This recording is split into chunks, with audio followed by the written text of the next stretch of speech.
अज दा ये दिन तीसरे गुरुदेव धन धन गुरु अमरदास सच्चे पातशाह जी उन्हां दे प्रकाश पुरब दा दिन है। गुरु कृपा करे उन्हां दी बाणी राही उन्हां दे जीवन राही आपां अपने जीवन नूं जाचण दा परखण दा यतन करना है। कुछ कहण तो पहला फतेह दी सांझ करिए। प्यार सहित आखो जी वाहिगुरु जी का खालसा वाहिगुरु जी की फतेह। सतगुरु धन गुरु नानक देव सच्चे पातशाह जी दे घर दा सिद्धांत घर दी मर्यादा बड़ी अजब है। जिथे दुनिया दी संसार दी मर्यादा संसार दे विचार संसार दे अंदर अपने अकल दे तकाजे दे नाल लोक विचरदे पड़ा करदे ने, उत्थे गुरु नानक देव सच्चे पातशाह जी दे घर दा सिद्धांत जगत नालों संसार नालों वखरा है। आप जी कहोगे किस तरह? संसार दो गल्लां दा ध्यान रखदा है। दो लोकां नूं जिम्मेवारी तो मुक्त कीता जांदा है। सब तो पहला बालक नूं, क्योंकि वो अजे जिम्मेवारी चुकण दे लायक नहीं। जदों कोई बच्चा है बालक है 10 साल 15 साल तक बाल अवस्था मन्नी जाती है, उदों कोई भी वड्डी जिम्मेवारी बालक नूं बच्चे नूं दित्ती नहीं जाती। संसार विच बहुत धर्मां विच भी ऐसा है, बहुत पदवियां भी ऐसियां ने भी जिन्ना चिर आ उम्र दा तकाजा पार नहीं कीता जांदा उन्ना चिर उस बालक नूं उस बच्चे नूं कोई जिम्मेवारी दित्ती नहीं जाती। इत्थों तक घर गृहस्थ दी जिम्मेवारी लई भी असी उम्र दे तकाजे नूं उम्र नूं बन्निया होया है कि जे बच्चा बच्ची इन्ने उम्र दे होणगे फिर वो गृहस्थ विच प्रवेश करनगे, क्योंकि उस उम्र विच आके संसार किवें चलाना है, परिवार किवें चलाना है, रिश्तेदारी संबंधियां विच किवें विचरना है, उस उम्र विच आके मनुख नूं पता लगना प्रारंभ हो जाता है। इस करके उस उम्र विच उहदी शादी कीती जाती है। फिर उम्र विच किसी उम्र दे तकाजे विच कोई होर घर दी जिम्मेवारी दित्ती जाती है। नवे नवे विआहे जोड़े नूं मां बाप कदी जिम्मेवारी नहीं देंदे। परिवार भी आखदा कि 4-5 साल पहलां इन्हां दे रंग ढंग वेखी भी ये रोटी खवाणगे कि नहीं, ये आपस विच प्यार इतफाक नाल रहणगे कि नहीं। फिर जदों वो पड़ा पार कर जांदा इंसान, फिर घर दी मोहरी कह लीए घर दा जिम्मेदार कह लीए उन्होंने बना दिता जाता है। मेरे कहण तो भाव यह है कि जदों संसारी तौर ते इंसान बालक है उदों भी कोई जिम्मेदारी नहीं मिलती, ते जदों बजुर्ग हो जाता है 60-70 साल तो टप जाता है 60 का आंकड़ा पार करता है, तो उदों भी जिम्मेवारी जिहड़ी है वो जहां तक कईयां तो खो लई जाती है, ते जां फिर आप मुहारे ही शरीर विच उन्ना ताण उन्ना बल उन्नी शक्ति नहीं रहिंदी कि बंदा जिम्मेवारी निभाउण दे काबिल रवे। इस करके उन्होंने आप शर्मो शर्मी कह लईए जां इंसानियत दे नाते कह लईए, उन्होंने अपनी जिम्मेवारी नूं छड्डना पैंदा, पिछा मुड़ना पैंदा। बई हुण मेरे विच शक्ति नहीं रही, हुण मेरे विच ताकत नहीं रही, हुण मेरे विच ओ पहला वर्गा ताण नहीं रहा। दो अवस्थावां बालक दी अवस्था ते बजुर्ग दी अवस्था वो अवस्था है जदों मनुख नूं जिम्मेवारी तो मुक्त कीता जांदा है ते एक नूं अजे जिम्मेवारी दित्ती नहीं जाती। पर जदों तुसी गुरु नानक देव सच्चे पातशाह जी दे घर दी मर्यादा नूं तकोगे ना, कैसा अजब कौतक है कि जिस दिन धन गुरु हरकृष्ण साहब सच्चे पातशाह जी नूं गुरता गद्दी मिलदी है, गुरु हरकृष्ण साहब महाराज सच्चे पातशाह जी दी उम्र 5 साल दी है। 5 साल दी उम्र विच एक घर नूं नहीं चलाया जा सकता। एक 5 साल दी उम्र दा बालक एक घर दी जिम्मेवारी नहीं चुक सकता, ते एक 5 साल दे बालक नूं दुनियावी तौर ते जे देखिए गुरु साहबाना ने एक उम्मत दी वाग डोर फड़ा दिती। ਇੱਕ ਕੌਮ ਦੀ ਵਾਗਡੋਰ ਫੜਾ ਦਿੱਤੀ। ਇਸ ਕਰਕੇ ਕਿ ਮਤਾ ਕੋਈ ਇਹ ਸੋਚ ਲੇ ਕਿ ਗੁਰੂ ਨਾਨਕ ਦੀ ਜੋਤ ਜਾਂ ਗੁਰੂ ਨਾਨਕ ਦੀ ਸਮਰੱਥਾ ਕਿਸੇ ਸਰੀਰ ਦੀ ਮੁਤਾਜ ਹੈ। ਸਰੀਰ ਜ਼ਰੂਰਤ ਹੈ ਪਰ ਸਰੀਰ ਦੀ ਉਮਰ ਤਕਾਜ਼ਾ ਮੁਤਾਜ ਨਹੀਂ। ਇਹ ਸਿੱਧ ਕਰਕੇ ਵਿਖਾਇਆ, ਇੱਕ ਵਾਰੀ ਨਹੀਂ ਦੋ ਵਾਰੀ। ਜਦੋਂ ਗੁਰੂ ਹਰਕ੍ਰਿਸ਼ਨ ਸਾਹਿਬ ਜੀ ਨੂੰ ਗੁਰਤਾ ਗੱਦੀ ਦਿੱਤੀ ਉਦੋਂ 5 ਸਾਲ ਦੀ ਉਮਰ, ਬਾਲਕ ਉਮਰ ਦੇ ਅੰਦਰ ਗੁਰੂ ਸਾਹਿਬ ਸੱਚੇ ਪਾਤਸ਼ਾਹ ਜੀ ਨੇ ਤੇ ਦੇਖੋ ਪ੍ਰਣ ਵੀ ਨਿਭਾਇਆ। ਜੋ ਪ੍ਰਣ ਗੁਰੂ ਹਰਿਰਾਏ ਸਾਹਿਬ ਮਹਾਰਾਜ ਨੇ ਕੀਤਾ ਸੀ ਨਾ, ਇਹ ਜਦੋਂ ਗੁਰੂ ਸਾਹਿਬ ਜੀ ਨੇ ਜ਼ਿੰਮੇਵਾਰੀ ਦਿੱਤੀ, ਕਈ ਵਾਰ ਅਸੀਂ ਆਖਦੇ ਆ ਵੀ ਜ਼ਿੰਮੇਵਾਰੀ ਉਦੋਂ ਦਿੱਤੀ, ਗੁਰਤਾ ਗੱਦੀ ਦੀ ਪਹਿਲਾਂ ਪਰਖਾਂ ਕੀਤੀਆਂ, ਜਿਹੜੇ ਪਰਖ ਵਿੱਚ ਖਰੇ ਹੋਏ ਉਹਨਾਂ ਨੂੰ ਜ਼ਿੰਮੇਵਾਰੀਆਂ ਮਿਲੀਆਂ। ਗੁਰੂ ਸਵਾਰਿਓ, ਪਰਖ ਦੇ ਹਿਸਾਬ ਨਾਲ, ਸਿਆਣਪ ਦੇ ਹਿਸਾਬ ਨਾਲ ਨਹੀਂ, ਕਿਉਂਕਿ ਸਿਆਣਪ ਦੇ ਤਕਾਜ਼ੇ ਵਿੱਚੋਂ ਤੇ ਬਾਬਾ ਰਾਮ ਰਾਏ ਬਹੁਤ ਤੇਜ ਸਨ, ਬਹੁਤ ਲਤੀਫ ਸਨ, ਜਿਹੜੇ ਔਰੰਗਜ਼ੇਬ ਨੂੰ 72 ਕਰਾਮਾਤਾਂ ਵਿਖਾ ਕੇ ਆਏ ਸਨ। ਕਿੱਡੇ ਕਰਾਮਾਤੀ ਪੁਰਸ਼ ਸਨ ਜਿਹੜੇ ਔਰੰਗਜ਼ੇਬ ਨੂੰ ਜਿੱਤ ਕੇ ਆਏ, ਜਿਨ੍ਹਾਂ ਔਰੰਗਜ਼ੇਬ ਨੂੰ ਆਪਣੇ ਲਈ ਪ੍ਰਭਾਵਿਤ ਕਰ ਲਿਆ। ਬੜੇ ਲਤੀਫ ਬੁੱਧੀ ਦੇ ਮਾਲਕ ਸਨ, ਪਰ ਕੇਵਲ ਸਿਆਣਪ ਦੁਨਿਆਵੀ ਅਕਲ ਵਾਲਾ ਬੰਦਾ ਗੁਰੂ ਕੀ ਗੱਦੀ ਦਾ ਮਾਲਕ ਨਹੀਂ ਬਣ ਸਕਦਾ। ਅਸੀਂ ਇੱਕ ਪਾਸੇ ਅਕਲ ਵਾਲਾ ਤੇ ਇੱਕ ਪਾਸੇ ਅਭੋਲ ਅਵਸਥਾ, ਬਾਲਕ ਅਵਸਥਾ, ਇਹ ਕਿਵੇਂ ਹੋ ਗਿਆ ਵੀ ਉਸ ਚਲਾਕ ਨੂੰ, ਸਿਆਣੇ ਨੂੰ ਦੁਨੀਆ ਕਹਿੰਦੀ ਵੀ ਜਿਹੜਾ ਬਾਹਰ ਅੰਦਰ ਫਿਰਦਾ, ਜਿਹੜਾ ਲੋਕਾਂ ਵਿੱਚ ਵਿਚਰ ਸਕਦਾ, ਗੱਲਬਾਤ ਕਰ ਸਕਦਾ, ਪਰ ਇਹ ਪੰਚਾਇਤ ਵਿੱਚ ਬੈਠ ਸਕਦਾ, ਤੁਸੀਂ ਉਹਨੂੰ ਘਰ ਦਾ ਮੋਹਤਬਰ ਬਣਾਓ। ਪਰ ਗੁਰੂ ਕਹਿੰਦਾ ਨਹੀਂ, ਉਹ ਦੁਨੀਆ ਦਾ ਮੋਹਤਬਰ ਤਾਂ ਬਣ ਸਕਦਾ, ਉਹ ਰੱਬ ਦੇ ਘਰ ਦਾ ਆਗੂ ਨਹੀਂ ਬਣ ਸਕਦਾ। ਜਿੰਨੇ ਰੱਬ ਦੇ ਘਰ ਦਾ ਆਗੂ ਬਣਨਾ ਉਹ ਬਿਲਕੁਲ ਨਿਹਾਇਤ ਹੀ ਭੋਲਾ। ਭੋਲੇ ਦਾ ਅਰਥ ਦੁਨਿਆਵੀ ਕਮਲਾ ਨਹੀਂ, ਭੋਲੇ ਦਾ ਅਰਥ ਹੈ ਜਿਹੜਾ ਮਨ ਬਿਲਕੁਲ ਸ਼ੁੱਧ ਹੈ, ਨਿਰਮਲ ਹੈ, ਦਰਪਣ ਦੀ ਨਿਆਈ ਹੈ, ਐਸਾ ਹੋਣਾ ਚਾਹੀਦਾ। ਉਹ ਭਾਵੇਂ ਉਸ ਉਮਰ ਵਿੱਚ ਅਜੇ ਸੰਸਾਰੀ ਕਾਰਜ ਕਰਨ ਦੇ ਸਮਰੱਥ ਵੀ ਨਹੀਂ, ਪਰ ਉਹਦੀ ਕਾਇਆ ਵਿੱਚ ਉਹ ਜੋਤ ਬਿਰਾਜਮਾਨ ਹੋ ਸਕਦੀ ਹੈ, ਜੋ ਸੁੱਤੇ ਸਿੱਧ ਸਾਰੇ ਕਾਰਜ ਕਰ ਸਕਦਾ। ਸੁੱਤੇ ਸਿੱਧ ਉਹਨੂੰ ਨਹੀਂ ਕਰਨਾ ਪਏਗਾ। ਇਸ ਕਰਕੇ ਗੁਰੂ ਹਰਕ੍ਰਿਸ਼ਨ ਸਾਹਿਬ ਮਹਾਰਾਜ ਜੀ ਪ੍ਰਣ ਕੀਤਾ। ਗੁਰੂ ਹਰਿਰਾਏ ਸਾਹਿਬ ਨੇ ਕਿਹਾ ਸੀ ਵੀ ਨਹਿ ਮਲੇਸ਼ ਕੋ ਦਰਸ਼ਨ ਦੈ ਹੋ, ਵੀ ਮਲੇਸ਼ ਨੂੰ ਦਰਸ਼ਨ ਨਹੀਂ ਦੇਣਾ, ਔਰੰਗਜ਼ੇਬ ਦੇ ਮੱਥੇ ਨਹੀਂ ਲੱਗਣਾ। ਨਾ ਅਸੀਂ ਲੱਗੇ ਆ, ਨਾ ਤੁਸੀਂ ਲੱਗੇ ਹੋ। ਦਿੱਲੀ ਵੀ ਚਲੇ ਗਏ ਗੁਰੂ ਹਰਕ੍ਰਿਸ਼ਨ ਸਾਹਿਬ, ਪਰ ਔਰੰਗਜ਼ੇਬ ਨੂੰ ਆਪਣੇ ਮੱਥੇ ਨਹੀਂ ਲੱਗਣ ਦਿੱਤਾ। ਦੁਨੀਆ ਦਾ ਮੌਕੇ ਦਾ ਬਾਦਸ਼ਾਹ ਤੇ ਗੁਰੂ ਹਰਕ੍ਰਿਸ਼ਨ ਸਾਹਿਬ ਮਹਾਰਾਜ ਜੀ ਅੱਗੇ ਪਰਦਾ ਕਰ ਲੈਂਦੇ ਨੇ ਜਦੋਂ ਉਹ ਮਿਲਣ ਵਾਸਤੇ ਵੀ ਆਉਂਦਾ ਹੈ। ਕਿੰਨਾ ਵੱਡਾ ਪ੍ਰਣ ਸੀ। ਅਵਸਥਾ ਕੀ ਹੈ? 5 ਸਾਲ ਦੀ। ਤੇ ਜੇ ਅਸੀਂ ਗੱਲ ਕਰੀਏ ਗੁਰੂ ਅਮਰਦਾਸ ਸੱਚੇ ਪਾਤਸ਼ਾਹ ਜੀ ਦੀ, ਗੁਰੂ ਅਮਰਦਾਸ ਸੱਚੇ ਪਾਤਸ਼ਾਹ ਜੀ ਨੂੰ ਜਦੋਂ ਗੁਰਤਾ ਗੱਦੀ ਮਿਲਦੀ ਹੈ ਤੇ ਧੰਨ ਗੁਰੂ ਅਮਰਦਾਸ ਸੱਚੇ ਪਾਤਸ਼ਾਹ ਵੀ 70 ਸਾਲ ਟੱਪ ਜਾਂਦੇ। 70 ਸਾਲ ਤੋਂ ਬਾਅਦ ਗੁਰੂ ਘਰ ਦੀ ਜ਼ਿੰਮੇਵਾਰੀ ਉਹਨਾਂ ਨੂੰ ਪ੍ਰਾਪਤ ਹੁੰਦੀ। ਗੁਰੂ ਜੋਤ ਉਹਨਾਂ ਅੰਦਰ ਵਿਰਾਜਦੀ ਹੈ। ਜਦੋਂ ਲੋਕਾਂ ਦੇ ਘਰ ਦੇ ਕੰਮਾਂ ਤੋਂ ਮਨੁੱਖ ਮੁਕਤ ਹੋ ਜਾਂਦਾ ਹੈ, ਸੰਸਾਰ ਦੇ ਕੰਮ ਕਰਨ ਜੋਗਾ ਵੀ ਨਹੀਂ ਰਹਿੰਦਾ, ਤਾਣ ਸਰੀਰ ਵਿੱਚ ਕਿਸੇ ਤਰ੍ਹਾਂ ਦਾ ਨਹੀਂ ਰਹਿੰਦਾ। ਪਰ ਗੁਰੂ ਸਾਹਿਬ ਸੱਚੇ ਪਾਤਸ਼ਾਹ ਜੀ ਨੇ ਸਮਝਾਇਆ ਹੈ ਕਿ ਗੁਰੂ ਕੀ ਜੋਤ, ਗੁਰੂ ਦੀ ਬਖਸ਼ਿਸ਼, ਰੱਬੀ ਦਾਤ ਕਿਸੇ ਉਮਰ ਦੀ, ਕਿਸੇ ਜ਼ਾਤ ਦੀ, ਕਿਸੇ ਵਰਣ ਦੀ, ਕਿਸੇ ਕਾਲ ਦੀ ਮੁਤਾਜ ਨਹੀਂ।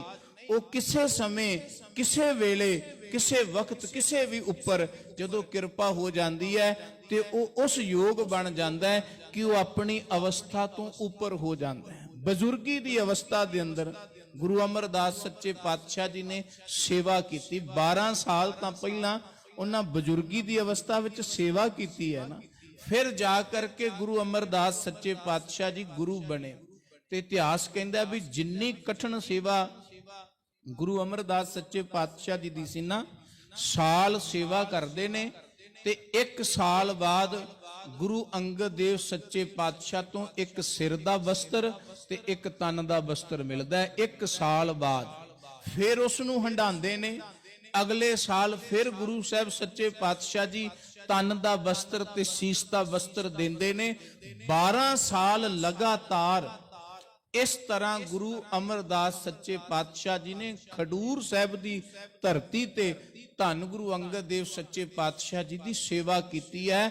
ਤੇ ਆਪਾ ਗਵਾ ਕੇ, ਆਪਾ ਮਾਰ ਕੇ, ਜਿਸ ਪ੍ਰਾਣੀ ਦੇ ਅੰਦਰ ਹਉ ਮੌਜੂਦ ਹੈ ਨਾ, ਹਉ ਰੱਖ ਕੇ ਕੋਈ 12 ਜਨਮ ਵੀ ਲੱਗਾ ਰਹੇ ਤੇ ਉਹਦੀ ਸੇਵਾ, ਉਹਦੀ ਭਗਤੀ, ਉਹਦਾ ਜਪ ਤਪ ਪ੍ਰਵਾਨ ਨਹੀਂ। ਹਉ ਮਰਨ ਦੀ ਦੇਰ ਹੈ ਤੇ 12 ਘੜੀਆਂ ਵੀ ਕੋਈ ਬੈਠ ਜਾਏ ਉਹ ਰੱਬ ਦੇ ਘਰ ਅੰਦਰ ਪ੍ਰਵਾਨ ਹੋ ਜਾਂਦਾ ਹੈ। ਪਰ ਬੜੀ ਵੱਡੀ ਗੱਲ ਹੈ, ਹਉ ਗੁਰੂ ਸਾਹਿਬ ਜੀ ਕਹਿੰਦੇ ਨੇ ਜਦੋਂ ਜੰਮਿਆ ਨਾ ਉਦੋਂ ਨਾਲ ਆਈ ਹੈ। ਕਈ ਵਾਰ ਅਸੀਂ ਸੋਚਨੇ ਆ ਵੀ ਜਦੋਂ ਬੰਦਾ ਸਿਆਣਾ ਹੁੰਦਾ ਹੈ, ਜਵਾਨ ਹੁੰਦਾ ਹੈ, ਉਦੋਂ ਹੀ ਹਉਮੈ ਆਉਂਦੀ। ਨਹੀਂ, ਹਉ ਬਾਲਕ ਵਿੱਚ ਵੀ ਹੈ, ਉਸ ਅਵਸਥਾ ਮੁਤਾਬਕ ਉਹਦੀ ਹਉ ਹੈ। ਹਉ ਜੰਮੇ ਨਾਲ ਆਉਂਦੀ ਹੈ ਪਰ ਮਰੇ ਬਾਅਦ ਵੀ ਨਹੀਂ ਜਾਂਦੀ। ਹਉ ਵਿੱਚ ਆਇਆ, ਹਉ ਵਿੱਚ ਗਿਆ। ਗੁਰੂ ਸਾਹਿਬ ਕਹਿੰਦੇ ਹਉ ਨਾਲ ਆਇਆ ਸੰਸਾਰ ਵਿੱਚ, ਪਰ ਹੈਰਾਨੀ ਵੇਖੋ ਕਿੰਨੀ ਵੀ ਆਪ ਮਰ ਗਿਆ, ਸਰੀਰ ਮਰ ਗਿਆ, ਹਉ ਨਹੀਂ ਮਰੀ, ਕਿਉਂਕਿ ਉਸ ਹਉ ਨੇ ਫਿਰ ਅੱਗੋਂ ਜਨਮ ਦੇਣਾ ਹੈ। ਤਾਂ ਹੀ ਹਉ ਵਿੱਚ ਆਇਆ ਹੈ ਨਾ। ਮੈਂ ਕੁਝ ਤਾਂ ਹੀ ਇੱਥੇ ਜੋ ਲੈ ਕੇ ਬੈਠਾ ਪਿੱਛੋਂ ਲੈ ਕੇ ਆਇਆ, ਤਾਂ ਹੀ ਇੱਥੇ ਹੈ ਨਾ ਮੇਰੇ ਕੋਲ। ਜੇ ਮੈਂ ਪਿੱਛੋਂ ਹੀ ਕੋਈ ਬਸਤਰ ਲੈ ਕੇ ਨਹੀਂ ਆਇਆ, ਕੋਈ ਵਸਤੂ ਲੈ ਕੇ ਨਹੀਂ ਆਇਆ, ਮੇਰੇ ਕੋਲ ਮੌਜੂਦਾ ਸਥਿਤੀ ਵਿੱਚ ਵੀ ਨਹੀਂ ਹੋਏਗੀ। ਗੁਰਦੇਵ ਜੀ ਕਹਿੰਦੇ ਹਉ ਵਿੱਚ ਮਨੁੱਖ ਆਉਂਦਾ ਹੈ ਪਰ ਜੇ ਕੋਸ਼ਿਸ਼ ਕਰੇ ਹਉ ਵਿੱਚ ਜਾ ਨਹੀਂ ਸਕਦਾ। ਹਉ ਮਾਰ ਕੇ ਜਾ ਸਕਦਾ ਹੈ। ਉਹਦੇ ਲਈ ਕਰਨੀ ਪੈਂਦੀ ਹੈ ਗੁਰੂ ਦੀ ਸੇਵਾ, ਗੁਰੂ ਨੂੰ ਸਮਰਪਿਤ ਹੋਣਾ ਪੈਂਦਾ ਹੈ, ਗੁਰੂ ਅੱਗੇ ਮਰਨਾ ਪੈਂਦਾ ਹੈ। ਤੇ ਧੰਨ ਗੁਰੂ ਅਮਰਦਾਸ ਸੱਚੇ ਪਾਤਸ਼ਾਹ ਜੀ ਨੇ ਉਹ ਕਰੜੀ ਸਾਰ, ਉਹ ਕਰੜੀ ਸੇਵਾ ਆਪਣੀ ਜੀਵਨ ਹਯਾਤੀ ਵਿੱਚ 12 ਵਰੇ ਕਮਾਈ। ਇਤਿਹਾਸਕਾਰਾਂ ਨੇ ਜਾਂ ਗੁਰੂ ਕੇ ਘਰ ਦੇ ਵਿਦਵਾਨ ਪੁਰਸ਼ਾਂ ਨੇ ਬਚਨ ਵੀ ਕਹੇ ਨੇ ਕਿ ਸੇਵਾ ਕਰਨੀ ਕਰੜਾ ਸਾਰ ਚੱਬਣ ਦੇ ਬਰਾਬਰ ਹੈ। ਸਾਰ ਕਹਿੰਦੇ ਲੋਹੇ ਨੂੰ। ਹੁਣ ਲੋਹਾ ਦੰਦਾਂ ਨਾਲ ਕੋਈ ਬੰਦਾ ਚੱਬ ਸਕਦਾ ਹੈ? ਕਹਿੰਦੇ ਸੇਵਾ ਕਰਨੀ ਹੈ ਕਿਸੇ ਰੱਬ ਦੇ ਪਿਆਰੇ ਦੀ, ਕਿਸੇ ਮਹਾਤਮਾ ਦੀ, ਕਿਸੇ ਗੁਰੂ ਦੀ, ਕਿਸੇ ਪੈਗੰਬਰ ਦੀ, ਤੇ ਉਹ ਕਰੜੀ ਸਾਰ ਹੈ। ਭਾਵ ਇਉਂ ਹੈ ਜਿਵੇਂ ਕੋਈ ਸਖਤ ਲੋਹਾ ਚੱਬਣਾ। ਲੋਹਾ ਤੇ ਸਖਤ ਹੀ ਹੁੰਦਾ ਹੈ।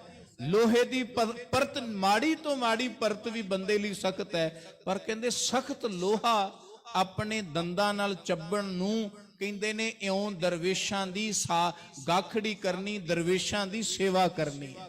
ਪਰ ਗੁਰੂ ਅਮਰਦਾਸ ਸੱਚੇ ਪਾਤਸ਼ਾਹ ਜੀ ਨੇ ਉਹ ਸੇਵਾ ਕਮਾਈ, 12 ਸਾਲ ਸੇਵਾ ਕੀਤੀ ਤੇ 12 ਸਾਲਾਂ ਦੇ ਵਿੱਚ ਉਹਨਾਂ ਨੂੰ ਪਤਾ ਨਹੀਂ ਕਿੰਨੇ ਕੁ ਉਲਾਮੇ ਮਿਲੇ। ਅਸੀਂ ਕਿਸੇ ਇਨਸਾਨ ਦੀ ਪ੍ਰਾਪਤੀ ਦੇਖ ਲੈਨੇ ਆ, ਅਸੀਂ ਕਿਸੇ ਇਨਸਾਨ ਦੀ ਪਦਵੀ ਦੇਖ ਲੈਨੇ ਆ ਜਾਂ ਉਹਦਾ ਉੱਚਾ ਮੁਕਾਮ ਦੇਖ ਲੈਨੇ ਆ, ਪਰ ਉਹਦੇ ਪਿੱਛੇ ਦਾ ਸੰਘਰਸ਼ ਕੀ ਹੈ ਸਾਨੂੰ ਨਹੀਂ ਪਤਾ ਹੁੰਦਾ। ਕਿਉਂਕਿ ਸੰਘਰਸ਼ ਸਦਾ ਉਸ ਵਕਤ ਵਿੱਚ ਬੰਦਾ ਕਰਦਾ ਹੈ ਜਦੋਂ ਗੁਮਨਾਮ ਹੁੰਦਾ ਹੈ, ਤੇ ਪ੍ਰਾਪਤੀ ਜਦੋਂ ਹੁੰਦੀ ਹੈ ਉਦੋਂ ਦੇ ਪਾਸ ਨਾਮ ਆ ਜਾਂਦਾ ਹੈ, ਉਦੋਂ ਦੇ ਪਾਸ ਦੌਲਤ ਤੇ ਸ਼ੋਹਰਤ ਆ ਜਾਂਦੀ ਹੈ, ਉਹਦੇ ਕੋਲ ਸਾਰਾ ਕੁਝ ਆ ਜਾਂਦਾ ਹੈ। ਫਿਰ ਅਸੀਂ ਕੇਵਲ ਉਹਦੀ ਪ੍ਰਾਪਤੀ ਦੇਖਦੇ ਹਾਂ ਤੇ ਉਸ ਪ੍ਰਾਪਤੀ ਦੀ ਇੱਛਾ ਵੀ ਕਰਦੇ ਹਾਂ, ਪਰ ਇਹ ਭੁੱਲ ਜਾਂਦੇ ਆ ਵੀ ਇਹਦੇ ਪਿੱਛੇ ਸੰਘਰਸ਼ ਕਿੰਨਾ ਹੈ। ਤਾਂ ਹੀ ਤਾਂ ਬਾਣੀ ਵਿੱਚ ਗੁਰੂ ਸਾਹਿਬ ਨੇ ਕਿਹਾ ਨਾ, ਕਿਸੇ ਰੱਬ ਦੇ ਪਿਆਰੇ ਨੂੰ ਦੇਖ ਕੇ ਕਿਦਾ ਨਹੀਂ ਜੀ ਕਰਦਾ ਕਿ ਰੱਬ ਦੇ ਪਿਆਰੇ ਅੱਗੇ ਦੁਨੀਆ ਝੁਕਦੀ ਹੈ, ਨਤਮਸਤਕ ਹੁੰਦੀ ਹੈ। ਕੀ ਹੈ ਇਹਦੇ ਪਾਸ? ਮੈਂ ਕੋਈ ਐਸਾ ਕਰ ਲਵਾਂ? ਬਹੁਤ ਭੇਖੀ ਵੀ ਐਸਾ ਕਰਦੇ ਨੇ, ਪਰ ਗੁਰਦੇਵ ਜੀ ਨੇ ਕਹਿ ਦਿੱਤਾ, ਸੁਣ ਗੱਲਾਂ ਆਕਾਸ਼ ਕੀ ਕੀਟਾਂ ਆਈ ਰੀਸ। ਕਹਿਣ ਲੱਗੇ ਆਕਾਸ਼ ਤੇ ਪੰਛੀ ਨੂੰ ਉੱਡਦੇ ਨੂੰ ਵੇਖ ਕੇ ਜੇ ਕੋਈ ਇੱਕ ਕੀੜਾ ਇਹ ਕਹੇ ਵੀ ਮੈਂ ਵੀ ਇਸ ਅਵਸਥਾ ਤੇ ਜਾ ਸਕਣਾ, ਸਮਝੋ ਉਹਦੀ ਮੌਤ ਨਜ਼ਦੀਕ ਹੈ। ਸਮਝੋ ਨੇ ਕੀੜਾ ਵੀ ਨਹੀਂ ਰਹਿਣਾ, ਕਿਉਂਕਿ ਆਕਾਸ਼ ਦਾ ਪੰਛੀ ਤੇ ਇੱਕ ਧਰਤੀ ਦਾ ਕਿਰਮ ਉਹਦਾ ਤੇ ਪੰਛੀ ਦਾ ਮੁਕਾਬਲਾ ਹੀ ਕੋਈ ਨਹੀਂ। ਭਾਵ ਇਹ ਹੈ ਕਿ ਜੇ ਪੰਛੀ ਬਣਨਾ ਹੈ ਉਹਦੇ ਵਰਗੀ ਔਕਾਤ ਬਣਾਉਣੀ ਪਏਗੀ, ਉਹਦੇ ਵਰਗਾ ਜਜ਼ਬਾ ਬਣਾਉਣਾ ਪਏਗਾ, ਉਹਦੇ ਵਰਗੀ ਪ੍ਰਵਾਜ਼ ਲੈਣੀ ਪਏਗੀ, ਫਿਰ ਜਾ ਕਰਕੇ ਕੋਈ ਅਸਮਾਨ ਵਿੱਚ ਉੱਡ ਸਕਦਾ ਹੈ। ਜੇ ਕੋਈ ਰੱਬ ਦਾ ਪਿਆਰਾ ਉਸ ਅਵਸਥਾ ਤੇ ਹੈ, ਉਹਦਾ ਭਾਵ ਇਹ ਹੈ ਉਹਦੇ ਪਿੱਛੇ ਉਹਦਾ ਬਹੁਤ ਵੱਡਾ ਸੰਘਰਸ਼ ਹੈ, ਉਹਦੇ ਪਿੱਛੇ ਉਹਦੀ ਬਹੁਤ ਸਖਤ ਘਾਲਣਾ ਹੈ ਜੋ ਉਸ ਨੂੰ ਉਸ ਮਰਾਤਬੇ ਤੇ ਲੈ ਆਈ ਹੈ। ਗੁਰੂ ਅਮਰਦਾਸ ਸੱਚੇ ਪਾਤਸ਼ਾਹ ਜੀ 12 ਸਾਲ ਲੋਕਾਂ ਤੋਂ ਗੱਲਾਂ ਕਰਵਾਉਂਦੇ ਰਹੇ। 12 ਸਾਲ ਕੁੜਮਾਂ ਦੇ ਘਰ ਬੈਠਣਾ ਕੋਈ ਸੌਖੀ ਗੱਲ ਆ। ਆਪਾਂ ਸੰਸਾਰੀ ਬੰਦੇ ਆ, 1-2 ਦਿਨ ਤੋਂ ਵੱਧ ਨਹੀਂ ਬੈਠਾ ਜਾਂਦਾ। ਅੱਜ ਤਾਂ 1-2 ਘੰਟੇ ਹੀ ਰਹਿ ਗਏ, ਪੁਰਾਣੇ ਦਿਨ ਗਏ। ਪਹਿਲਾਂ ਲੋਕ ਬੈਠ ਜਾਂਦੇ ਸਨ ਕੋਈ 10 ਦਿਨ, ਹਫਤਾ, ਫਿਰ 1-2 ਦਿਨ ਤੇ ਗੱਲ ਆ ਗਈ। ਪਰ ਅੱਜ ਅਸਲੀਅਤ ਹੈ 1-2 ਘੰਟਿਆਂ ਦੀ ਰਹਿ ਗਈ ਰਿਸ਼ਤੇਦਾਰੀ। 1-2 ਘੰਟਿਆਂ ਤੋਂ ਵੱਧ ਵੀ ਕੋਈ ਬੈਠ ਜਾਏ ਤੇ ਉਹਨੂੰ ਅਚਵਨੀ ਲੱਗ ਜਾਂਦੀ ਹੈ। 12 ਸਾਲ ਗੁਰੂ ਅਮਰਦਾਸ ਸੱਚੇ ਪਾਤਸ਼ਾਹ ਜੀ ਆਪਣੇ ਕੁੜਮਾਂ ਦੇ ਘਰ ਅੰਦਰ ਬੈਠੇ ਰਹੇ, ਲੋਕਾਂ ਦੀ ਨਜ਼ਰ ਵਿੱਚ। ਕਿਸੇ ਨੇ ਕੁਝ ਕਹਿਣਾ ਵੀ ਬਜ਼ੁਰਗ ਹੋ ਗਿਆ, ਪੁੱਤਾਂ ਨੇ ਪਰਖਿਆ ਨਹੀਂ, ਪੁੱਤਾਂ ਨੇ ਪਾਲਿਆ ਨਹੀਂ, ਪੁੱਤਾਂ ਨੇ ਘਰੋਂ ਕੱਢ ਦਿੱਤਾ, ਕੰਮ ਕਾਰ ਜੋਗਾ ਨਹੀਂ, ਇਸ ਕਰਕੇ ਹੁਣ ਕੁੜਮਾਂ ਦੇ ਦੁਆਰੇ ਤੇ ਭਟਕਦਾ ਫਿਰਦਾ ਹੈ। ਕਿਸੇ ਨੇ ਕੋਈ ਵਾਰਤਾ ਕਹੀ, ਕਿਸੇ ਨੇ ਕੁਝ ਕਿਹਾ ਵੀ ਹੁਣ ਬਜ਼ੁਰਗੀ ਦੀ ਅਵਸਥਾ ਹੈ, ਇਹ ਹੁਣ ਰੱਬ ਲੈਣ ਚੱਲਾ, ਇਹਨੂੰ ਰੱਬ ਮਿਲ ਜਾਏਗਾ। ਉਹਨਾਂ ਆਪਣੀ ਜੋ ਬੀਤਿਆ ਨਾ ਬਾਣੀ, ਉਹ ਹੈ ਗੁਰੂ ਸਾਹਿਬਾਨਾਂ ਨੇ ਜੋ ਆਪਣੇ ਅਨੁਭਵ ਤੇ ਆਇਆ। ਕਿਉਂਕਿ ਗੁਰੂ ਅਮਰਦਾਸ ਜੀ ਨੇ ਇੱਕ ਅਨੁਭਵ ਲਿਖਿਆ, ਜਦੋਂ ਬਾਣੀ ਉਹਨਾਂ ਦੇ ਪਾਸ ਆਈ ਨਾ, ਹਰ ਗੁਰੂ ਸਾਹਿਬ ਜੀ ਨੂੰ ਗੁਰੂਤਾ ਗੱਦੀ ਜਦੋਂ ਮਿਲਦੀ ਸੀ, ਨਾਲ ਗੁਰੂ ਦੀ ਬਾਣੀ ਮਿਲਦੀ ਸੀ। ਜਦੋਂ ਗੁਰੂ ਨਾਨਕ ਦੇਵ ਜੀ ਨੇ ਗੁਰੂ ਅੰਗਦ ਦੇਵ ਜੀ ਨੂੰ ਗੁਰਤਾ ਗੱਦੀ ਦਿੱਤੀ, ਨਾਲ ਬਾਣੀ ਦੀ ਪੋਥੀ ਦਿੱਤੀ। ਜਦੋਂ ਗੁਰੂ ਅੰਗਦ ਦੇਵ ਜੀ ਨੇ ਗੁਰੂ ਅਮਰਦਾਸ ਸੱਚੇ ਪਾਤਸ਼ਾਹ ਜੀ ਨੂੰ ਗੁਰਤਾ ਗੱਦੀ ਦਿੱਤੀ, ਭਾਵਾਂ ਕਿ ਬਾਣੀ ਬਹੁਤ ਇਉਂ ਕਹਿ ਲਈ ਵੀ ਜਿੱਥੇ ਜਿੱਥੇ ਵੀ ਸਿੱਖ ਰਹਿੰਦੇ ਸਨ ਉਸ ਵਕਤ ਸਨ, ਹਰ ਇੱਕ ਨੇ ਲਿਖ ਕੇ ਜਿਵੇਂ ਜਿਵੇਂ ਸਾਧਨ ਸਨ ਰੱਖੀ ਹੋਈ ਸੀ।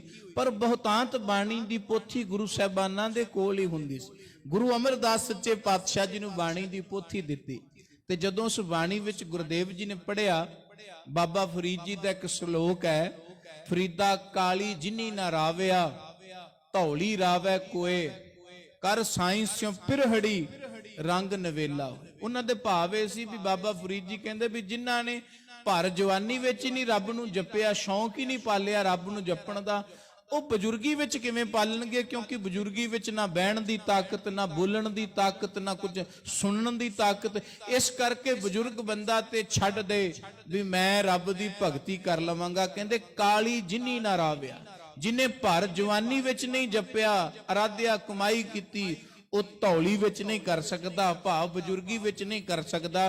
ਪਰ ਬਾਬਾ ਜੀ ਧੰਨ ਗੁਰੂ ਅਮਰਦਾਸ ਆਪਣੇ ਅਨੁਭਵ ਵਿੱਚ ਇਹ ਗੱਲ ਲੈ ਕੇ ਆਏ ਸਨ।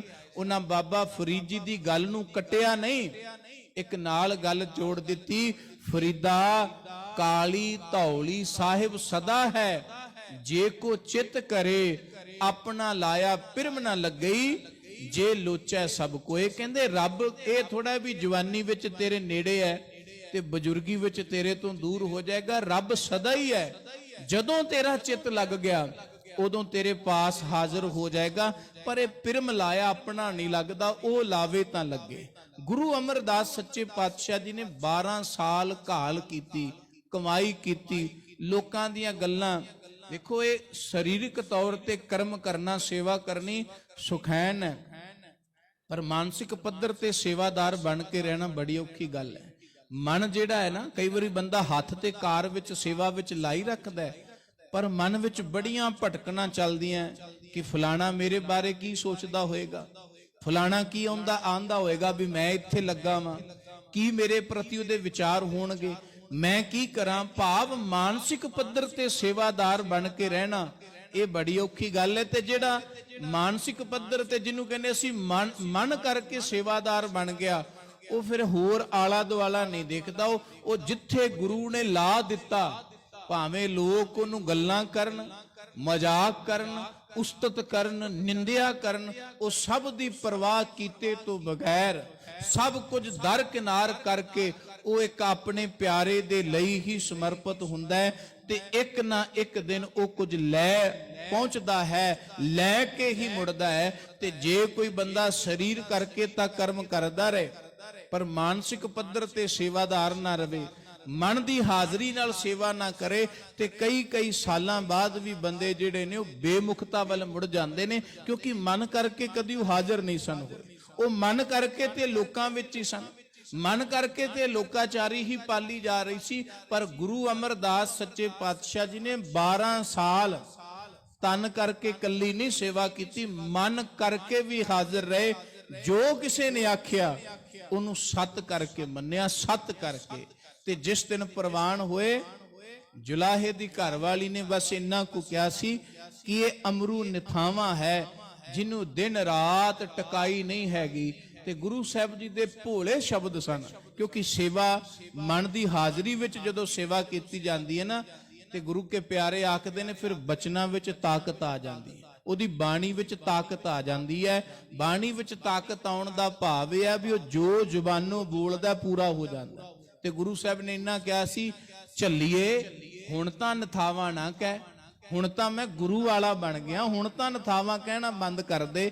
ਇਹਨੇ ਸ਼ਬਦ ਕਹਿਣ ਦੀ ਦੇਰ ਸੀ, ਉਹ ਔਰਤ ਝੱਲੀ ਹੋ ਗਈ। ਦਿਨ ਚੜਿਆ, ਗੁਰੂ ਅੰਗਦ ਦੇਵ ਸੱਚੇ ਪਾਤਸ਼ਾਹ ਜੀ ਦੇ ਕੋਲ ਜੁਲਾਹਾ ਰੋਂਦਾ ਆਪਣੀ ਉਹ ਜੁਲਾਹੀ ਬਾਵਰੀ ਨੂੰ ਲੈ ਕੇ ਆਇਆ। ਸਤਿਗੁਰੂ ਜੀ ਕਹਿਣ ਲੱਗੇ, ਕੀ ਮਾਜਰਾ ਹੈ ਭਾਈ? ਕਹਿਣ ਲੱਗੇ, ਗੁਰਦੇਵ ਜੀ ਆਪ ਜੀ ਦੇ ਸੇਵਕ ਦਾ ਬੋਲਾ ਕੰਮ ਕਰ ਗਿਆ।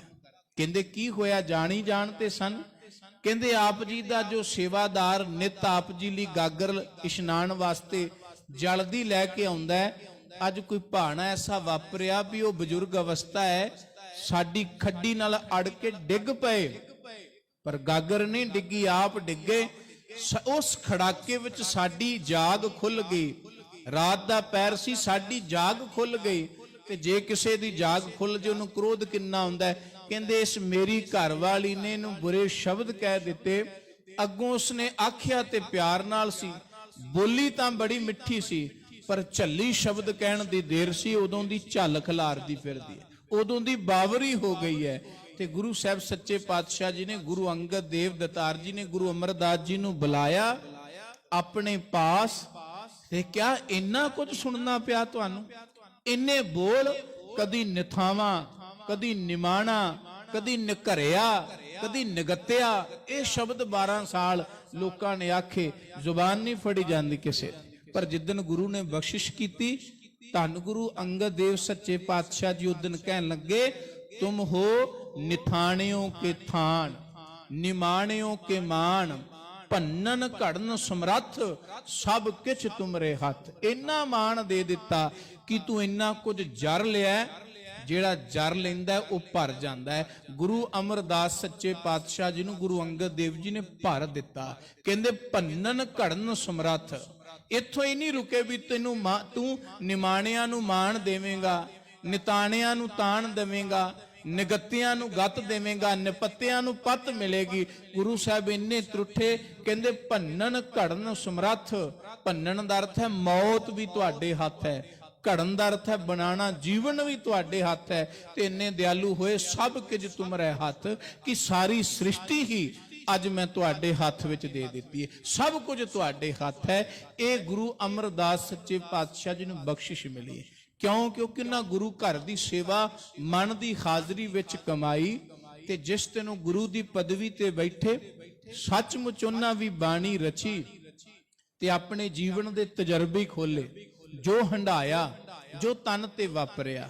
ਇੱਕ ਤਾਂ ਕਿਹਾ ਕਿ ਗੁਰੂ ਤੋਂ ਬਿਨਾ ਕੋਈ ਗਤ ਨਹੀਂ, ਜੇ ਕੋ ਗੁਰ ਤੇ ਬੇਮੁਖ ਹੋਵੇ, ਬਿਨ ਸਤਿਗੁਰ ਮੁਕਤ ਨਾ ਪਾਵੇ ਕੋਈ।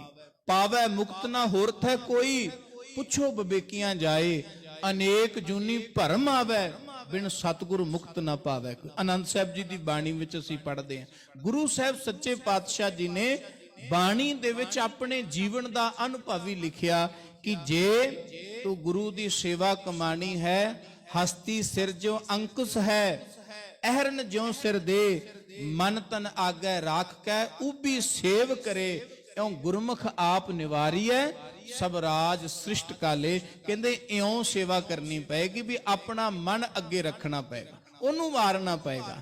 ਤੇ ਗੁਰਦੇਵ ਪਿਤਾ ਮਹਾਰਾਜ ਗੁਰਤਾ ਗੱਦੀ ਤੇ ਬੈਠੇ, ਗੁਰੂ ਨਾਨਕ ਦੇ ਘਰ ਦੀ ਮਰਿਆਦਾ ਨੂੰ ਉਹਨਾਂ ਨੇ 4 ਚੰਨ ਲਾਏ।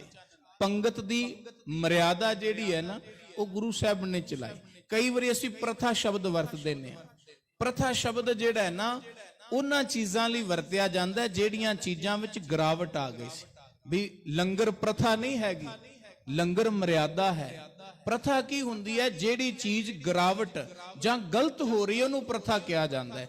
ਅਸੀਂ ਚੰਗੀਆਂ ਚੀਜ਼ਾਂ ਨੂੰ ਵੀ ਪ੍ਰਥਾ ਸ਼ਬਦ ਜੋੜ ਦਿੰਦੇ ਹਾਂ। ਜਿਵੇਂ ਪਹਿਲਾਂ ਅੱਜ ਅਸੀਂ ਕਹਿੰਦੇ ਹਾਂ ਦਹੇਜ ਪ੍ਰਥਾ, ਸਤੀ ਪ੍ਰਥਾ, ਬਾਲ ਵਿਵਾਹ ਪ੍ਰਥਾ। ਇਹ ਪ੍ਰਥਾ ਚੱਲਦੀਆਂ ਸਨ। ਗਲਤ ਵਿਚਾਰਧਾਰਾਂ ਜਿਹੜੀਆਂ ਚੱਲਦੀਆਂ ਨੇ ਉਹਨਾਂ ਨਾਲ ਪ੍ਰਥਾ ਸ਼ਬਦ ਜੋੜਿਆ ਜਾਂਦਾ ਹੈ। ਪਰ ਜੋ ਸਹੀ ਚੱਲਦੀਆਂ ਨੇ ਉਹਨਾਂ ਨਾਲ ਪ੍ਰਥਾ ਸ਼ਬਦ ਨਹੀਂ ਜੋੜਿਆ ਜਾਂਦਾ। ਉਹਨਾਂ ਨਾਲ ਮਰਿਆਦਾ ਕਹਿ ਲਈਏ, ਸਿਧਾਂਤ ਕਹਿ ਲਈਏ। ਇੱਕ ਪਰਪਾਟੀ ਚਲਾਈ ਗੁਰੂ ਸਾਹਿਬ ਜੀ ਨੇ, ਪੰਗਤ ਦੀ ਮਰਿਆਦਾ ਚਲਾਈ ਕਿ ਪਹਿਲਾ ਪੰਗਤ ਪਾਛੈ ਸੰਗਤ, ਵੀ ਪਹਿਲਾਂ ਲੰਗਰ ਛਕੋ। ਕਾਰਨ ਕੀ ਸੀ ਕਿ ਗੁਰੂ ਨਾਨਕ ਦੇ ਘਰ ਦਾ ਸਿਧਾਂਤ ਇੰਨਾ ਉੱਚਾ ਸੀ ਨਾ ਕਿ ਉੱਚੀਆਂ ਜਾਤਾਂ ਦੇ ਲੋਕ ਆ ਕੇ ਵੀ ਸੁਣਨ ਲੱਗ ਗਏ ਸਨ ਵੀ ਅਸੀਂ ਤਾਂ ਸਮਝਦੇ ਸਾਂ ਵੇਦਾਂ 'ਚ ਹੀ ਹੈ ਸਾਰਾ ਕੁਝ, ਉਪਨਿਸ਼ਦਾਂ ਤੋਂ ਉੱਤੇ ਕੁਝ ਹੈ ਹੀ ਨਹੀਂ, ਵੇਦਾਂ ਸਿਮਰਤੀਆਂ ਤੋਂ ਉੱਤੇ ਕੁਝ ਹੈ ਨਹੀਂ। ਜਦੋਂ ਗੁਰੂ ਨਾਨਕ ਦੇ ਘਰ ਦਾ ਆ ਕੇ ਬੋਲਾ ਸੁਣਦੇ ਸਨ ਜਾਂ ਉਹਨਾਂ ਦੇ ਕੰਨਾਂ ਵਿੱਚ ਪੈਂਦੇ ਸਨ, ਫਿਰ ਉਹ ਨੇੜੇ ਆ ਕੇ ਬੈਠਣ ਲੱਗ ਗਏ, ਗੁਰੂ ਅਮਰਦਾਸ ਜੀ ਦੀ ਬਾਣੀ ਸੁਣਨ ਲੱਗ ਗਏ। ਪਰ ਐਸਾ ਹੁੰਦਾ ਜਦੋਂ ਦੀਵਾਨ ਸਮਾਪਤ ਹੋਣਾ, ਜਿਹੜੇ ਤਾਂ ਗੁਰੂ ਘਰ ਦੇ ਸੰਗੀ ਸਨ ਉਹਨਾਂ ਬੈਠ ਜਾਣਾ, ਬਾਣੀ ਦਾ ਸੁੰਨੀ ਭੋਗ ਪੈਣਾ ਤੇ ਲੰਗਰ ਛਕ ਕੇ ਫਿਰ ਘਰਾਂ ਨੂੰ ਜਾਣਾ। ਜਿਹੜੇ ਉੱਚੀ ਜਾਤੀ ਦੇ ਲੋਕ ਸਨ ਹੁਣ ਉਹ ਬਹਿਣਾ ਪਸੰਦ ਨਹੀਂ ਸਨ ਕਰਦੇ ਨੀਵਿਆਂ ਨਾਲ, ਉਹਨਾਂ ਨੇ ਜਦੋਂ ਭੋਗ ਪੈਣਾ ਤੇ ਆਪੋ ਆਪਣੇ ਘਰ ਚਲੇ ਜਾਣਾ। ਗੁਰੂ ਸਾਹਿਬ ਜੀ ਨੂੰ ਪਤਾ ਲੱਗਾ, ਦਾਤਾ ਜੀ ਕਹਿੰਦੇ ਵੀ ਨਵੀਂ ਪਿਰਤ ਪਾਓ, ਪਹਿਲਾਂ ਪੰਗਤ ਪਾਛੈ ਸੰਗਤ, ਵੀ ਪਹਿਲਾਂ ਲੰਗਰ ਛਕੋ।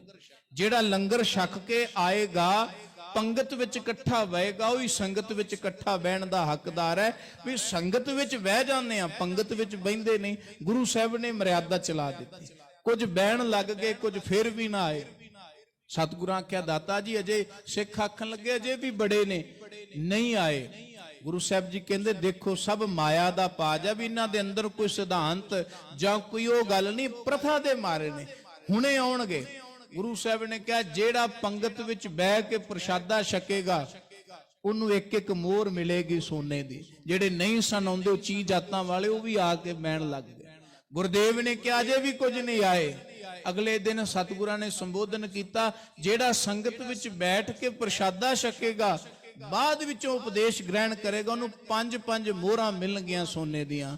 ਇੱਕ ਤਪਾ ਸੀ ਬਾਣੀ ਵਿੱਚ ਗੁਰੂ ਸਾਹਿਬ ਨੇ ਉਹਦਾ ਜ਼ਿਕਰ ਕੀਤਾ, ਉਹ ਬੜਾ ਹੰਕਾਰੀ ਸੀ ਤੇ ਬੜਾ ਲੋਭੀ ਸੀ, ਪਰ ਉਹਨੇ ਬਣਾਇਆ ਹੋਇਆ ਸੀ ਵੀ ਗੁਰੂ ਘਰ ਜਿਹੜਾ ਹੈ ਕੋਈ ਸਿਧਾਂਤ ਨਹੀਂ, ਕੋਈ ਮਰਿਆਦਾ ਨਹੀਂ, ਕੋਈ ਧਰਮ ਹੀ ਨਹੀਂ, ਇੱਥੇ ਤੁਹਾਨੂੰ ਕੋਈ ਮੁਕਤੀ ਕੋਈ ਗਤ ਨਹੀਂ ਮਿਲੇਗੀ। ਜੇ ਤੁਸੀਂ ਸਨਾਤਨੀ ਹੋ ਕੇ ਰਹੋਗੇ ਤਾਂ ਬਚੋਗੇ।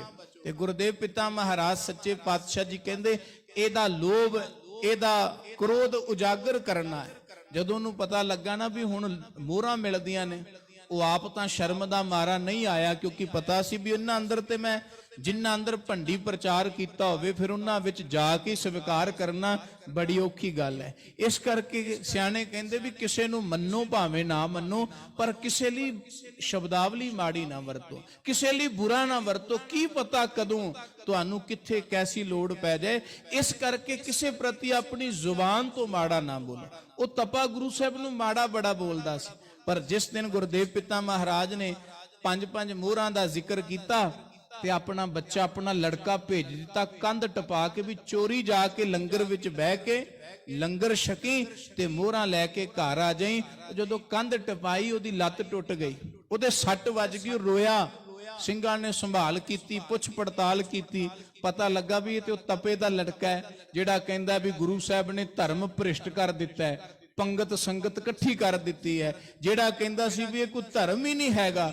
ਤੇ ਗੁਰੂ ਸਾਹਿਬ ਨੇ ਫਿਰ ਕਿਹਾ ਇਹ ਤਪਾ ਨਹੀਂ, ਇਹ ਲੋਭੀ ਹੈ, ਇਹ ਤਪਾ ਨਾ ਹੋਵੀ ਲੋਭੀ, ਨਿਤ ਮਾਇਆ ਨੂੰ ਫਿਰੈ ਜਜਮਾਲਿਆ। ਗੁਰੂ ਰਾਮਦਾਸ ਸੱਚੇ ਪਾਤਸ਼ਾਹ ਨੇ ਫਿਰ ਉਹਦੀ ਸਾਰੀ ਕਹਾਣੀ ਆਪਣੀ ਬਾਣੀ ਵਿੱਚ ਲਿਖੀ ਵੀ ਅੱਗੋਂ ਦੇ ਸੱਦਿਆ ਭਿੱਖਿਆ ਲਹੇ ਨਹੀਂ, ਵੀ ਜਦੋਂ ਅੱਗੋਂ ਬੁਲਾਉਂਦੇ ਨੇ ਗੁਰੂ ਸਾਹਿਬ ਵੀ ਆ ਸਿੱਧਾ ਪੰਗਤ ਵਿੱਚ ਬੈਠ, ਸੰਗਤ ਵਿੱਚ ਬੈਠ, ਤੈਨੂੰ ਧਨ ਵੀ ਮਿਲੇਗਾ, ਮਾਣ ਵੀ ਸਨਮਾਨ ਵੀ ਮਿਲੇਗਾ। ਪਰ ਕਹਿੰਦੇ ਸਾਹਮਣੇ ਆ ਕੇ ਨਹੀਂ ਬੈਂਦਾ, ਪਿੱਛੋਂ ਆਣ ਤਪੈ ਪੁੱਤ ਬਹਾਲਿਆ, ਪਿੱਛੋਂ ਦੀ ਆਪਣੇ ਪੁੱਤਰ ਨੂੰ ਆਣ ਕੇ ਬਿਠਾਉਂਦਾ ਹੈ ਤੇ ਉਹਦਾ ਪਾਜ ਉਗੜ ਗਿਆ। ਗੁਰੂ ਸਾਹਿਬ ਜੀ ਨੇ ਪੰਗਤ ਤੇ ਸੰਗਤ ਦੇ ਸਿਧਾਂਤ ਨੂੰ ਇਕੱਠਾ ਕੀਤਾ।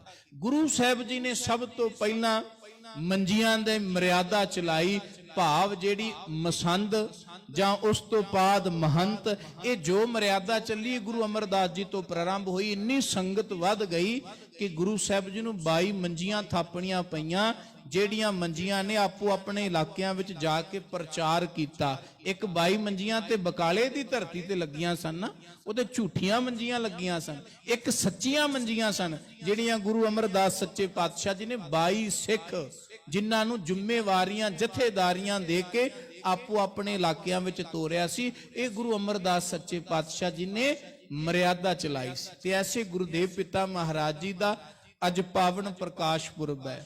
ਉਹਨਾਂ ਦੇ ਬਾਬਤ ਇੱਕ ਸਵਈਆ ਕਹਿ ਕੇ ਮੈਂ ਸਮਾਪਤੀ ਵੱਲ ਆਵਾਂ।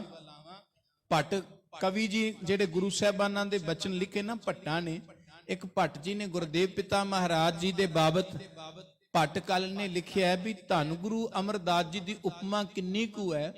ਉਹ ਕਹਿੰਦੇ ਘਨ ਹਰ ਬੂੰਦ ਬਸੋ ਰੋਮਾਵਲ ਕੁਸਮ ਬਸੰਤ ਗਨੰਤ ਨਾ ਆਵੇ। ਘਨ ਹਰ ਬੂੰਦ, ਘਨ ਹਰ ਕਹਿੰਦੇ ਨੇ ਬੱਦਲ ਨੂੰ, ਤੇ ਬੂੰਦ ਕਹਿੰਦੇ ਬੱਦਲ ਦੀ ਬੂੰਦ ਭਾਵ ਬਾਰਿਸ਼। ਬਾਰਿਸ਼ ਦੀਆਂ ਕਿੰਨੀਆਂ ਕਣੀਆਂ ਪੈਣ ਡਈਆਂ ਨੇ, ਕੋਈ ਗਿਣ ਸਕਦਾ? ਨਹੀਂ ਗਿਣੀਆਂ ਜਾ ਸਕਦੀਆਂ। ਵੀ ਮੀਂਹ ਬਾਹਰ ਪੈਂਦਾ ਹੋਵੇ ਤੇ ਕੋਈ ਬੰਦਾ ਕਾਪੀ ਪੈਨ ਲੈ ਕੇ ਆਖੇ ਵੀ ਮੈਂ ਹੁਣ ਬੂੰਦਾਂ ਗਿਣੀ ਜਾਵਾਂ ਕਿ ਕਿੰਨੀਆਂ ਧਰਤੀ ਤੇ ਡਿੱਗ ਗਈਆਂ, ਅਸੰਭਵ ਹੈ। ਘਨ ਹਰ ਬੂੰਦ ਬਸੋ ਰੋਮਾਵਲ, ਬਸੋ ਦਾ ਅਰਥ ਹੁੰਦਾ ਬਸੁਦਾ, ਬਸੁਦਾ ਦਾ ਭਾਵ ਹੁੰਦਾ ਧਰਤੀ, ਤੇ ਰੋਮਾਵਲ ਦਾ ਭਾਵ ਹੁੰਦਾ ਬਨਸਪਤੀ। ਕਿ ਧਰਤੀ ਤੇ ਕਿੰਨੀ ਕੁ ਬਨਸਪਤੀ ਹੈ, ਕੋਈ ਗਿਣ ਸਕਦਾ ਹੈ? ਅੰਦਾਜ਼ਾ ਤਕਾਜ਼ਾ ਤੇ ਲੋਕ ਲਾਉਂਦੇ ਨੇ ਕਿ ਇੱਕ ਇੱਕ ਬਨਸਪਤੀ ਦਾ ਇੱਕ ਇੱਕ ਕਿਣਕਾ ਚੁੱਕ ਲਈਏ ਨਾ 18 ਮਣ ਭਾਰ ਬਣਦਾ। ਦੁਨੀਆ ਵਿੱਚ ਇੰਨੀ ਬਨਸਪਤੀ ਹੈ ਕਿ ਹਰ ਇੱਕ ਬੂਟੇ ਦਾ, ਨਵੇਂ ਦਾ ਇੱਕ ਕਿਣਕਾ ਛੋਟਾ ਜਿਹਾ ਪੱਤਰ ਚੁੱਕ ਲਈਏ ਤੇ ਉਹਨਾਂ ਨੂੰ ਤੋਲੀਏ ਤੇ 18 ਮਣ ਭਾਰ ਬਣਦਾ। ਇਸ ਕਰਕੇ ਵੀ ਕਿਹਾ ਗਿਆ ਵੀ 18 ਤਰ੍ਹਾਂ ਦੀ 18 ਮਣਾਂ ਦੀ ਬਨਸਪਤੀ ਹੈ। ਪਰ ਗੁਰੂ ਸਾਹਿਬ ਜੀ ਕਹਿੰਦੇ ਵੀ ਇਹ ਵੀ ਕਲਪਨਾ ਹੈ। ਕੋਈ ਭੱਟ ਜੀ ਕਹਿੰਦੇ ਕੋਈ ਵਨਸਪਤੀ ਨਹੀਂ ਗਿਣ ਸਕਦਾ ਕਿੰਨੇ ਤਰ੍ਹਾਂ ਦੀ ਹੈ, ਕਿੰਨੀ ਹੈ।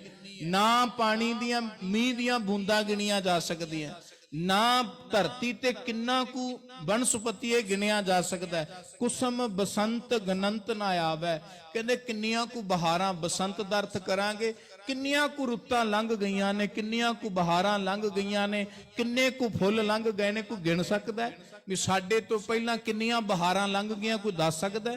ਅਸੀਂ ਆਪਣੀਆਂ ਤੇ ਦੱਸ ਸਕਨੇ ਆ ਵੀ ਅਸੀਂ ਇੰਨੀਆਂ ਬਹਾਰਾਂ ਮਾਣ ਚੁੱਕੇ ਆ, ਪਰ ਇੱਥੇ ਕਿੰਨੀਆਂ ਬਹਾਰਾਂ ਆਈਆਂ, ਕਿੰਨੀਆਂ ਚਲੀਆਂ ਗਈਆਂ, ਕੋਈ ਨਹੀਂ ਦੱਸ ਸਕਦਾ। ਕੁਸਮ ਬਸੰਤ ਗਨੰਤ ਨਾ ਆਵੇ, ਰਵ ਸਸ ਕਿਰਨ ਉਦਰ ਸਾਗਰ। ਰਵ ਕਹਿੰਦੇ ਸੂਰਜ ਨੂੰ ਤੇ ਸਸ ਕਹਿੰਦੇ ਚੰਦਰਮਾ ਨੂੰ। ਕਿਰਨ ਦਾ ਭਾਵ ਹੈ ਉਹਦੀ ਰੋਸ਼ਨੀ, ਉਹਦੀਆਂ ਕਿਰਨਾਂ, ਉਹਦੀਆਂ ਰਿਸ਼ਮਾਂ। ਕਹਿੰਦੇ ਕਿੰਨੀਆਂ ਕੁ ਰਿਸ਼ਮਾਂ ਨੇ ਉਹਨਾਂ ਦੀਆਂ ਧਰਤੀ ਦੇ ਉੱਤੇ ਪੈਂਦੀਆਂ ਨੇ। ਸੂਰਜ ਦੀਆਂ ਕਿਰਨਾਂ, ਚੰਦਰਮਾ ਦੀਆਂ ਰਿਸ਼ਮਾਂ, ਕੋਈ ਗਿਣ ਸਕਦਾ ਹੈ? ਕੋਈ ਉਹਨਾਂ ਦਾ ਅੰਦਾਜ਼ਾ ਲਾ ਸਕਦਾ ਹੈ? ਕੋਈ ਉਹਨਾਂ ਨੂੰ ਮੁਕੰਮਲ ਦੱਸ ਸਕਦਾ ਹੈ? ਰਵ ਸਸ ਕਿਰਨ ਉਦਰ ਸਾਗਰ ਕੋ। ਉਦਰ ਦਾ ਅਰਥ ਹੁੰਦਾ ਪੇਟ ਤੇ ਸਾਗਰ ਦਾ ਅਰਥ ਹੈ ਸਮੁੰਦਰ।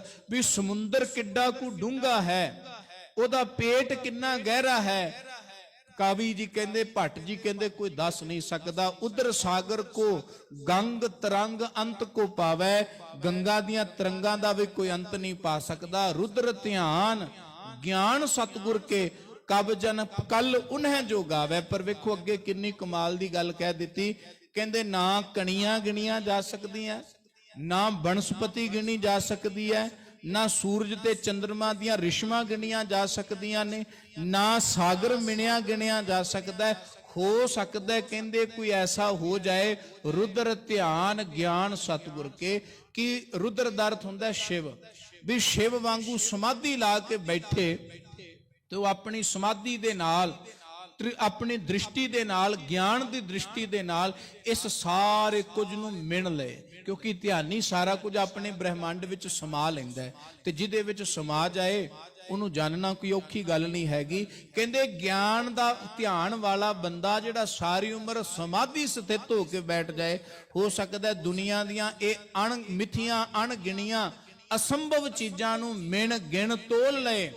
ਧਿਆਨ ਗਿਆਨ ਸਤਿਗੁਰ ਕੇ, ਜਾਂ ਕਿਸੇ ਨੂੰ ਗੁਰੂ ਗਿਆਨ ਕਰਾ ਦੇ ਤੇ ਉਹ ਵੀ ਮਾਣ ਸਕਦਾ ਸਾਰਾ ਕੁਝ। ਪਰ ਕਵੀ ਜੀ ਕਹਿੰਦੇ ਇੱਕ ਗੱਲ ਨਹੀਂ ਹੋ ਸਕਦੀ, ਰੁਦਰ ਧਿਆਨ ਗਿਆਨ ਸਤਿਗੁਰ ਕੇ ਕਬ ਜਨ ਕੱਲ ਉਨੈ ਜੋ ਗਾਵੇ। ਭੱਟ ਕਲ ਜੀ ਕਹਿੰਦੇ ਇਹਨਾਂ ਸਾਰੀਆਂ ਚੀਜ਼ਾਂ ਨੂੰ ਫਿਰ ਵੀ ਜਾਣਿਆ ਜਾ ਸਕਦਾ ਹੈ, ਪਰ ਭੱਲੇ ਅਮਰਦਾਸ ਗੁਣ ਤੇਰੇ ਤੇਰੀ ਉਪਮਾ ਤੋਹੇ ਬਣ ਆਵੇ। ਭੱਲੇ ਅਮਰਦਾਸ ਗੁਰਦੇਵ ਜੀ ਦੀ ਗੋਤ ਸੀ, ਜ਼ਾਤ ਸੀ, ਭੱਲੇ ਕੁੱਲ ਦੇ ਸਨ। ਭਲੇ ਨਹੀਂ ਪੜਨਾ, ਭਲੇ ਦਾ ਅਰਥ ਹੋ ਜਾਂਦਾ ਹੈ ਵੀ ਜਿਹੜਾ ਚੰਗਾ ਹੋਵੇ, ਭਲਾ ਹੋਵੇ। ਭੱਲੇ ਅਮਰਦਾਸ ਗੁਣ ਤੇਰੇ। ਤੇ ਹੁਣ ਇੱਥੇ ਦਾ ਭਾਵ ਇਹ ਨਹੀਂ ਵੀ ਗੁਰੂ ਸਾਹਿਬ ਜੀ ਨੇ ਜੇ ਇੱਥੇ ਜ਼ਾਤ ਦਾ ਵਰਣਨ ਕਰ ਦਿੱਤਾ, ਕੋਈ ਅਭਿਮਾਨ ਲਈ ਕੀਤਾ। ਵੇਖੋ ਕੁਝ ਜੋ ਸੰਸਾਰ ਵਿੱਚ ਬਣਿਆ ਉਹਨੂੰ ਤੁਸੀਂ ਕਿਵੇਂ ਵਰਤ ਰਹੇ ਹੋ ਤੁਹਾਡੇ ਤੇ ਨਿਰਭਰ ਹੈ। ਅਭਿਮਾਨ ਵਸ ਵਰਤ ਰਹੇ ਹੋ ਕਿ ਅਪਮਾਨ ਵਸ ਵਰਤ ਰਹੇ ਹੋ।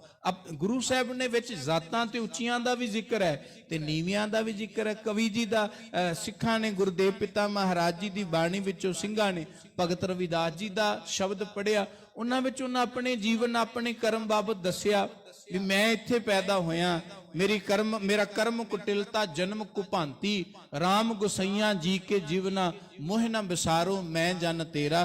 कि मैनू मानते ने लोग भी तेरा जन्म कुभांति भैड़े घराने विच होया है, पर गुरुदेव पिता महाराज जी दे उत्थे कहण दा भाव की है कि जो परमेश्वर नाल जुड़ गया ਉਹ ਕੁੱਲ ਕਰਕੇ ਉੱਚਾ ਨਹੀਂ ਹੋ ਜਾਂਦਾ, ਕੁੱਲ ਕਰਕੇ ਨੀਵਾਂ ਨਹੀਂ ਹੋ ਜਾਂਦਾ, ਉਹ ਉੱਚਾ ਹੁੰਦਾ ਪਰਮੇਸ਼ਵਰ ਦੇ ਨਾਮ ਦੇ ਨਾਲ।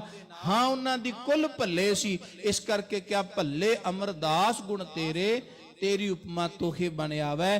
ਕਿ ਹੇ ਧੰਨ ਗੁਰੂ ਅਮਰਦਾਸ ਸੱਚੇ ਪਾਤਸ਼ਾਹ ਜੀ, ਤੁਸੀਂ ਆਪ ਮਹਾਨ ਹੋ, ਤੁਹਾਡਾ ਗਿਆਨ, ਤੁਹਾਡੀ ਸਮਰੱਥਾ, ਤੁਹਾਡੀ ਸ਼ਕਤੀ ਨੂੰ कोई समाधि ला के, कोई कल्पना करके, कोई ज्ञान लैकर के भी नहीं माप तोल सकता। तेरी उपमा की है ये तू खुद आप जानदा है। ऐसे धन गुरु अमरदास सच्चे पातशाह तीसरे गुरुदेव जी का अज आगमन पुरब गुरु नानक नाम लेवा संगतां मना रही। सतगुरु कृपा करन, गुरु साहिबानां दे पुरब तो सानू ये सिक्ख्या मिले। वेखो उन्होंने ये बड़ा तगड़ा सिद्धांत दिता, हर गुरु ने दिता है। गुरु अमरदास जी ने सिद्धांत दिता है कि संगत ते पंगत करदियां कदी किसी तरह का वितकरा ना रखिए, भी मेरे नेड़े केड़ा बह गया, ये मैनू सूट भी करता है कि नहीं करता, ये मेरे इउं कह लीए भी जिवें आपां संसारिक भाषा च कहने आ कि मेरे रुतबे दे नाल दा है कि नहीं हैगा, मेरी सोसाइटी का हैगा कि नहीं हैगा। संगत विच ते पंगत विच जिस बंदे ने इस गल दी विचार कर लई वो गुरु दा देणदार है। इस करके गुरु दी संगत विच, गुरु दी पंगत विच जो बैठा है, हाँ मन ऐसा है वेखो आ जाता है, क्योंकि इस समाज विच विचरदे आ ते फिर किते ये हो जाए। गुरु कहंदा जे मन तेरा भजदा भी है ना, फिर दवा दव मन नूं गुरु चरनां विच लै जा कि सतगुरु मैनू बख्श, मेरा मन ऐसा है, तू मैनू सीधे राह पा, तू मेरे मन नूं पाक कर, तू मेरे मन नूं पवित्र कर। ते गुरु बड़ा दयालु है, गुरु आप त्रुट जाता है। सतगुरु कृपा करन, सानू सारियां नूं अपने दरों घरों नाम दी दात गुरसिੱਖੀ वाला जीवन बख्श के निवाजन। आप समूह संगत दा बहुत बहुत धन्नवाद, तय दिलों धन्नवाद। एक तो इस करके कि आप जी ने गुरु की संगत विच बैठ के विचारां सुनिया। दूसरी वार्ता है भी आप जी अस्थान नाल सत्कारयोग महापुरुषां नाल प्यार करदे हो, भली भांत इस गल नूं जाणदे भी हो कि महापुरुष इस समय दौरान बाहर विदेश की धरती ते प्रचार हित गए हुए ने, फिर भी उन्हां नाल प्यार दा सबूत देंदे हुए, अस्थान नाल प्यार दा सबूत देंदे हुए तुसीं वड्डी गिणती विच इस एतवार दे दिहाड़े हाज़रियां भरियां ने, संगत कीती है। सो इस करके भी आप धनता दे योग हो। सतगुरु कृपा करन, असीं जिन्हां भावना कामनावां करके गुरु चरण परसे हन, गुरु साडियां भावनावां नूं भाग लाए। आप सारियां दा तहे दिलों धन्नवाद। सारी संगत नूं महापुरुषां वल्लों भी हथ जोड़ के महापुरुषां ने फतेह बुलाई है। सो सारियां ने कबूल करनी है जी। प्यार सहित आखो वाहिगुरु जी का खालसा, वाहिगुरु जी की फतेह।